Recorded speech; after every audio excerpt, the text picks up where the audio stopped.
Shalom दोस्तों, सभी को प्रभु यीशु मसीह के मधुर और मीठे नाम से मेरा नमस्कार। Praise the Lord. दोस्तों, आज मसीहियत में ऐसे शिक्षा आ गए हैं, ऐसे कुछ काम आ गए हैं जिसको देखने के बाद लोग वचनों को पढ़ना उचित नहीं समझते। बाइबल को पढ़ना वे लोग उचित नहीं समझते। वे लोग कामों को देखा और ये फैसला कर लेते हैं, जी हाँ, ये प्रभु का अभिषिक्त दास है, जी हाँ, ये प्रभु के सच्चे सेवक हैं। लेकिन बाइबल में क्या लिखा है उसको हम कभी भी देखना पसंद नहीं करते हैं। आज जहाँ कहीं भी, जहाँ स्टेज में लोग गाते हैं, लोग उछलते कूदते हैं, एंजॉय करते हैं और म्यूजिक में वे लोग लॉलिन हो जाते हैं और म्यूजिक में वे लोग मग्न हो जाते हैं, हम सोचते हैं जी हाँ, ये आराधना है, ये वर्शिप है। लेकिन उनके अंदर कोई सच्चाई, कोई आत्मा नहीं होती। हम देखने वाले सोचते हैं कि जी हाँ, ये ही है सच्चा आराधना, यही है वर्शिप। उनके कपड़े, उनके हेयर स्टाइल, उनके पहनावे, उनकी जिंदगी में प्रभु यीशु मसीह नहीं होते। लेकिन वे लोग स्टेज में जब जाते हैं, नाचते हैं, कूदते हैं, अच्छा गाना भी गा देते हैं, अच्छा म्यूजिक के साथ लोगों को बहकाते हैं, लहराते हैं, और हम उस बहकावे में आके सोचते हैं जी हाँ, ये सच्चे आराधक है, जी हाँ, ये ट्रू वर्शिपर्स हैं। लेकिन असल में ऐसे होते नहीं। वैसे ही हम ऐसे भी फैसला कर लेते हैं कि जो लोग चिन्ह चमत्कार करते हैं, अचंभे के काम करते हैं, ऐसे गिरते हैं, पड़ते हैं, ऐसे अनजान भाषा में बड़बड़ाते हैं जिसका कोई मतलब नहीं होता और उसका अनुवाद भी कोई नहीं कर पाता, ना खुद भी कर सकते हैं, ऐसे भाषा में बातें करते हैं, ऐसे चिन्ह चमत्कार दिखाते हैं, चंगाई करते हैं और भविष्यवाणी करते हैं जो कि बाइबल से बिल्कुल ताल्लुक नहीं रखता। ऐसे भविष्यवाणी यानी कि प्रॉस्पेरिटी प्रीचिंग करते हैं, समृद्धि प्रचार करते हैं। उसका सुनने के बाद हम खुश हो जाते हैं और हम फैसला कर बैठते हैं, जी हाँ, यही है सच्चा परमेश्वर का भक्त, जी हाँ, यही है अभिषिक्त दास, ये है डायनामिक प्रीचर। हम ये फैसला कर बैठते हैं। जिनके अंदर प्रभु का वचन नहीं होता, वे कभी भी वचनों का प्रचार नहीं करते।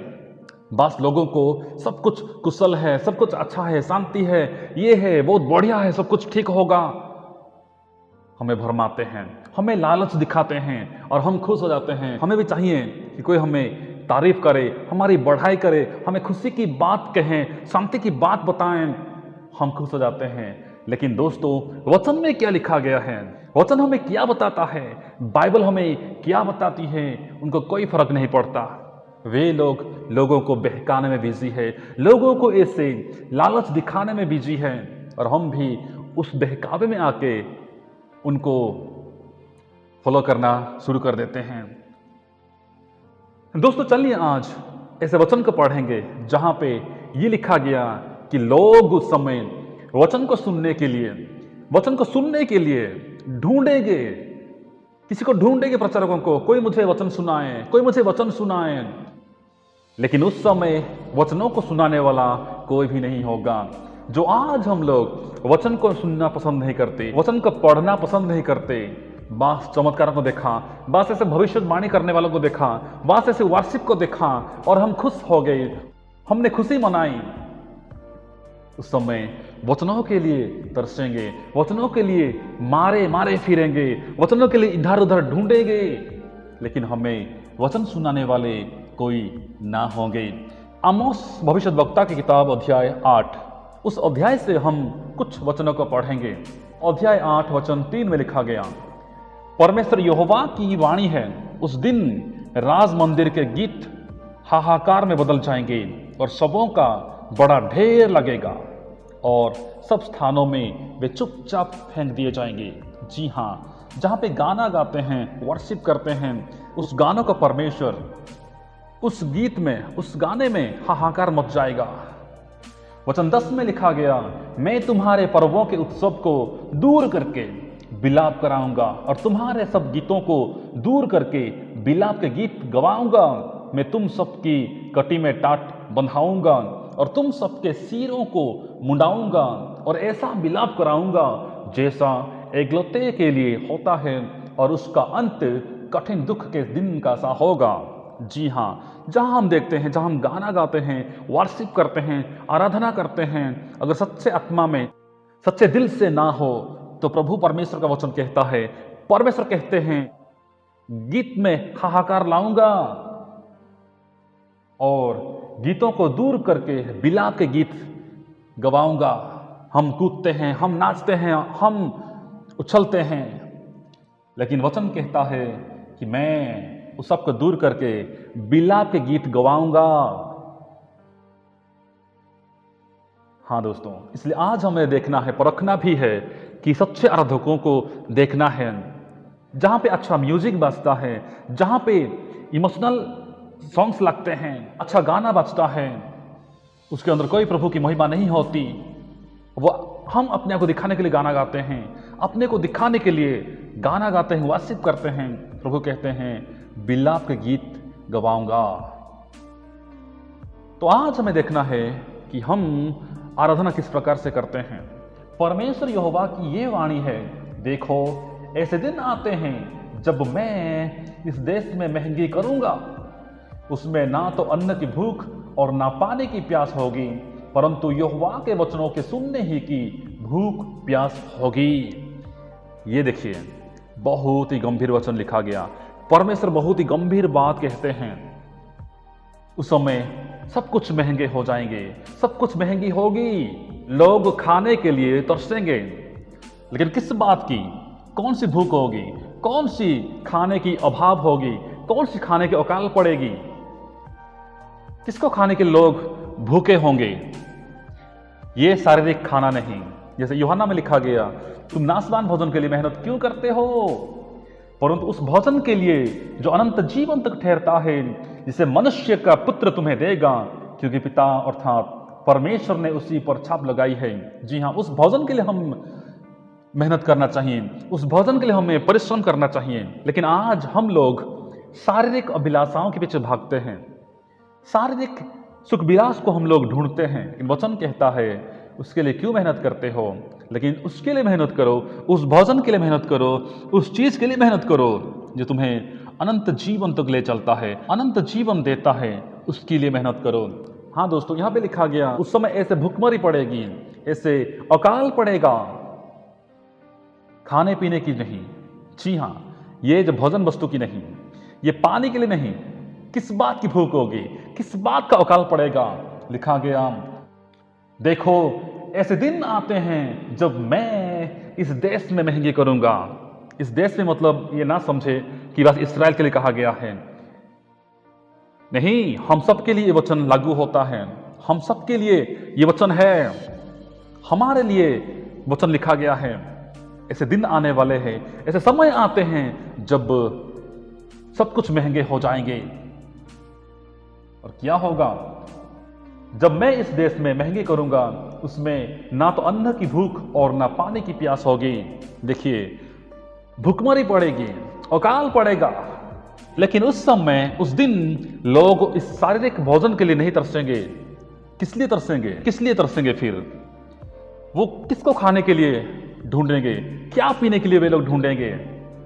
शारीरिक भोजन नहीं, ये दुनिया के पानी नहीं, लेकिन क्या उसमें ना तो अन्न की भूख और ना पानी की प्यास होगी, परंतु यहोवा के वचनों के सुनने ही की भूख और प्यास होगी। जी हाँ दोस्तों, खाने पीने के लिए नहीं, खाना पीना लोग नहीं ढूंढेंगे, ढूंढेंगे परमेश्वर का वचन। परमेश्वर का वचन को बताने वालों को ढूंढेंगे। कोई मुझे सुनाए, कोई मुझे बताएं, ये लोग ढूंढेंगे। उस समय ये भूख होगी, ये प्यास होगी वचनों को सुनने की, वचनों को सुनने की, बाइबल के वचनों को सुनने की भूख प्यास होगी। आज हम देखें तो बाइबल के वचनों को सुनना हमें पसंद नहीं आता, पढ़ना भी हमें पसंद नहीं आता। हम लोग बस चमत्कारों के पीछे पागल है, चंगाई के पीछे पागल है, भविष्यवाणी के पीछे पागल है, चमत्कारों के पीछे हम लोग पागल हैं। लेकिन लिखा गया, ये सब छोड़ो, वचन को ध्यान दो, वचन की भूखमरी आएगी, वचन का अकाल पड़ेगा। आगे लिखा गया, लोग यहोवा के वचन की खोज में समुद्र से समुद्र तक और उत्तर से पूरब तक मारे मारे फिरेंगे, परंतु उसको ना पाएंगे। सबसे बड़ी बदकिस्मत यह है कि लोग ढूंढेंगे तो सही, लोग भूखा तो होंगे सही, लोग प्यासे होंगे तो सही, लेकिन उनको वचन नहीं मिलेगा, उनको वचन नहीं दिया जाएगा। उस समय वचनों का सुनाने वाला कोई भी नहीं होंगे, क्योंकि परमेश्वर के भक्तजन उठा लिए होंगे। तो आज हम देखें, हम वचनों को ध्यान देना बहुत जरूरी है।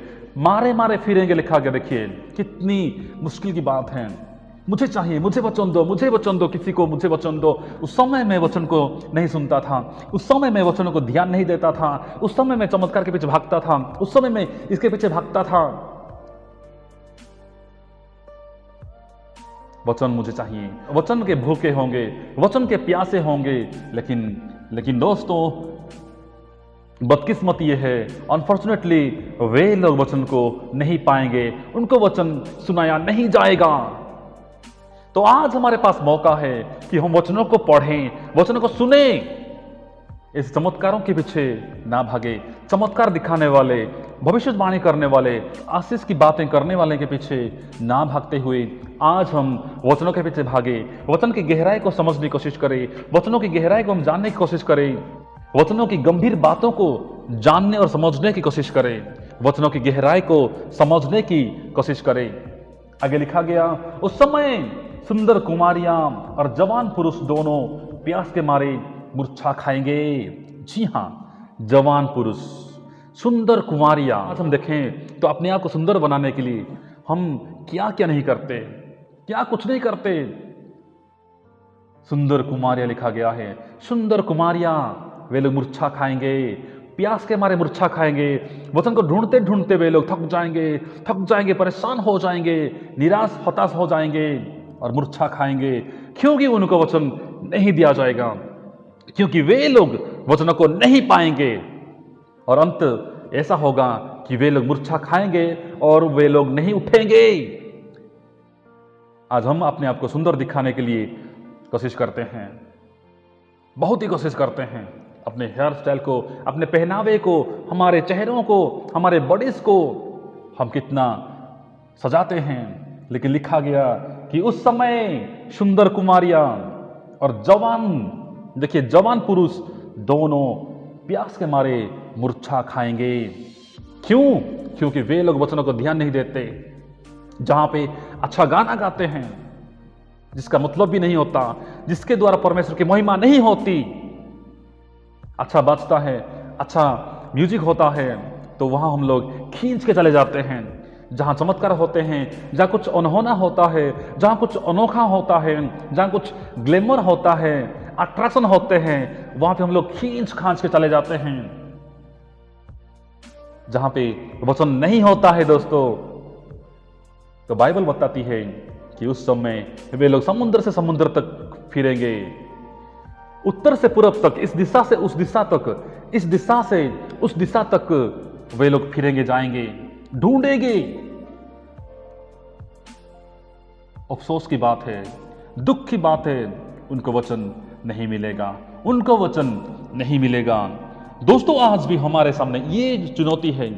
अगर आज हम भी ऐसे काम में बिजी है, सांसारिक आशीषों के लिए भागते हैं, सांसारिक चीजों के लिए हम लोग पागल हैं, शारीरिक चंगाई के लिए हम पागल हैं, तो अभी भी हमारे पास मौका है कि हम वचनों को पढ़ें, वचनों को समझें, वचनों को ध्यान दें, हम बाइबल को उठाएं और पढ़ें। क्योंकि ऐसा समय आता है जब इस वचन का अकाल पड़ेगा, वचन की भुखमरी आएगी, लोग मारे मारे फिरेंगे, लोग ढूंढेंगे, यहां से वहां तक भागेंगे, भागदौड़ मच जाएगी। लेकिन दुख की बात यह है कि उनको वचन नहीं दिया जाएगा, उनको वचन नहीं मिलेगा। यह सबसे बड़ी बदकिस्मती है दोस्तों। इसलिए दोस्तों, प्रभु यीशु मसीह ने भी शैतान को जवाब दिया कि मनुष्य केवल रोटी ही से नहीं, परंतु हर एक वचन से जो परमेश्वर के मुख से निकलता है जीवित रहेगा, बचेगा। तो जी हां, आज हमें वचन चाहिए, चमत्कार, भविष्यवाणियां, ये आश्चर्यकर्म, ये अन्य भाषाएं हमें स्वर्ग तक नहीं लेके जाएंगे। बहुत लोग कहते हैं ये आत्मा के फल है, ये आत्मा के दान है। दोस्तों, हर एक आत्मा को हमें विश्वास नहीं करना चाहिए, हमें परखना बहुत जरूरी है। इसलिए मैं आज कहना चाहूंगा, वचनों को ध्यान दे, वचनों को हम पढ़ें। ये समय वचनों का पढ़ने का समय है, वचनों का मनन करने का समय है, वचनों का चिंतन करने का समय है, ना कि इस सांसारिकता में डूबने का, ना कि शारीरिक चंगाई के लिए पागल होने का, ना कि ये भविष्यवाणियां जो कि प्रॉस्पेरिटी प्रीचिंग के पीछे भागने का। जी नहीं, सिर्फ और सिर्फ वचन पर ध्यान दे, सिर्फ और सिर्फ इस वचन पर ध्यान दे जो परमेश्वर का वचन है, जो परमेश्वर का कहा हुआ वचन है। तो दोस्तों, आप भी वचनों को पढ़ें, वचनों को मनन करें और ऐसे सांसारिकता में या इससे शारीरिक अभिलाषाओं के पीछे, शारीरिक चंगाइयों के पीछे ना भागते हुए परमेश्वर के वचन के पीछे भागे, क्योंकि ऐसे भुखमरी आने वाली है, ऐसे अकाल पड़ने वाला है जो वचन का होगा, जो वचन का भुखमरी है, जो वचन का अकाल है। दोस्तों, उससे बचने के लिए हमें वचन को पढ़ना होगा, बाइबल उठाना पड़ेगा।